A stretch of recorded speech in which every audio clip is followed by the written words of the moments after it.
कांग्रेस के कल by elections में हार हो चुकी है। इस हार के बाद कांग्रेस के अंदर जो अंदर खाते चीज़ें थे वो एक बार फिर से शुरू हो चुकी हैं।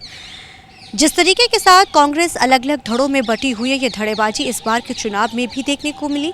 आशू के धड़े ने जमकर प्रचार किया और आशू के अगर धड़े से दूसरे की बात की जाए तो वो धड़ा पूरे चुनाव में नहीं नजर आया। बेशक भूपेश बघेल ये कहते रहे कि ये कोई गुटबाजी नहीं है, लेकिन चुनाव प्रचार में पूरी गुटबाजी जमकर देखने को मिली।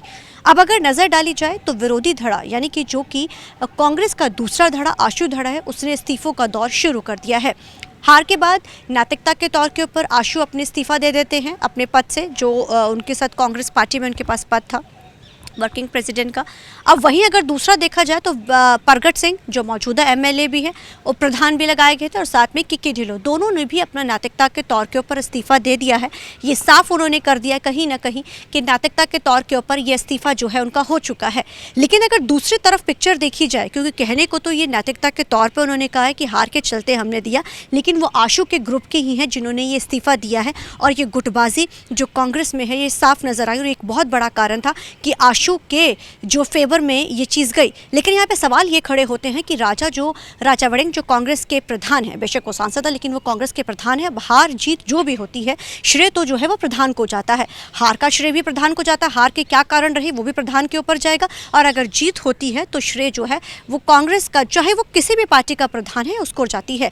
अब ऐसे में राजा वड़िंग जो कि कल जहाँ इस्तीफों का दौर शुरू हुआ, वहीं दूसरी तरफ राजा वड़िंग सबके घरों में, जितने भी कांग्रेस के साबका लीडर्स हैं या जो मौजूदा हैं, सबके घरों में वो मुलाकात करने पहुंचते हैं। वो अपने जो साबका एमएलए जो रही हैं, इनकी मंत्री भी रही हैं, उनके घर, महबूबा के घर भी वो पहुंचते हैं और वहां पर वो जाते हैं और वहां मुलाकातों का दौर उनका शुरू होता है। इसके सिवा और भी कईयों के घर वो पहुंचते हैं मुलाकातों का दौर करने, और वो उसके साथ अपनी पिक्चर्स भी वो क्लियर करते हैं और साथ में वो प्रताप सिंह बाजवा के साथ भी वो मिलने पहुँचते हैं। अब ऐसे में सवाल ये खड़ा होता है कि जहाँ एक तरफ राजा वड़िंग, जहाँ पे सारी जो है कमान अब उनके ऊपर, हार का भी ठीकरा उन पर फोड़ा जा रहा है, कहीं ना कहीं वो पार्टी लाइन या नहीं सेट कर पाए जो एक प्लेटफॉर्म पे पार्टी दिखनी चाहिए थी, होनी चाहिए थी। क्योंकि चुनाव चाहे कोई भी हो, पार्टी की तरफ से एक लाइन दी जाती जिसके ऊपर चुनाव भी लड़ा जाता है, स्ट्रेटजीज भी तैयार की जाती है और पार्टी के जितने भी नेता होते हैं उसी को लेकर आगे चलते हैं। लेकिन इस पूरे चुनाव प्रचार में कांग्रेस के अगर देखा जाए तो ये चीज़ नहीं नजर आई। अब ऐसे में सवाल ये खड़ा होता है कि कांग्रेस प्रधान, क्योंकि इस्तीफों का, कांग्रेस प्रधान के इस्तीफे की चर्चा पहले भी शुरू हो चुकी थी, लेकिन अब हार के बाद ये चर्चाएं तेज हो चुकी हैं कि राजा वड़िंग जो कल सबसे मुलाकात कर रहे थे।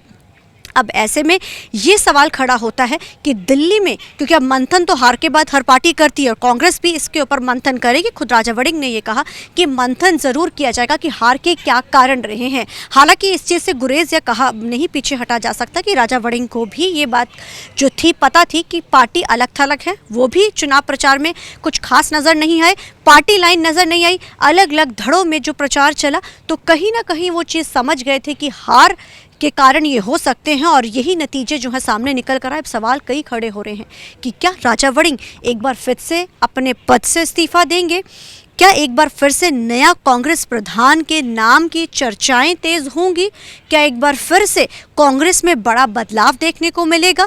क्या कांग्रेस में जो ऑल इज वेल नहीं है, जो कहा जाता है लेकिन ऑल इज वेल कभी भी कांग्रेस में नहीं नजर आता है, क्या फिर से ऑल इज वेल करने के लिए भूपेश बघेल की एंट्री तो हो चुकी है, लेकिन इस एंट्री के साथ क्या भूपेश बघेल क्या को इकट्ठा कर पाएंगे? जो अलग थलग थे, इतने बड़ा चुनाव रहा, इसको 27 के सेमीफाइनल के रूप में देखा जाता, उस समय भी पार्टी एक प्लेटफॉर्म पे नज़र नहीं आई। सवाल कई खड़े होते हैं। अब देखना बड़ा अहम रहेगा कि आने वाले दिनों में आखिर किस तरीके के बदलाव कांग्रेस पार्टी में नज़र आते हैं। ये जो इस्तीफों का दौर जो आशू धड़े का शुरू हुआ है वो अब कितना आगे चलता है। कैमरामैन अलचिंदा के साथ चंडीगढ़ से TV9 के लिए अमनप्रीत कौर।